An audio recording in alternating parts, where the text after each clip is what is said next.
Hello everyone, welcome back to How to Login. In today's video episode, I'm back with another video on how to activate Netspend card. To learn how, keep watching the video till the end and don't forget to subscribe to our channel by hitting the subscribe button. Press the notification bell icon so that you'll never miss another update from us. Now let's get started. Click open a web browser, go to netspend.com, press enter, and after the page loads, simply go to the top right corner of the screen. Right next to the audio card, you'll be able to see a button where it says activate card. Click it on, and all you have to do on the next page is to enter your card information to get started and activate your new Netspend card. In the text box where it says card number, enter your 16-digit number on your card.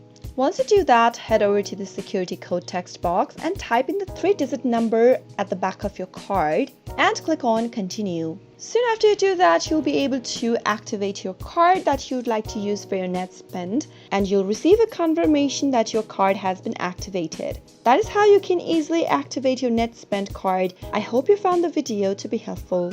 If you did, go ahead and give us a thumbs up, comment down below in the comment box if you have a question or a feedback for us. I'll be back soon with more tutorial episodes again. Thank you for watching.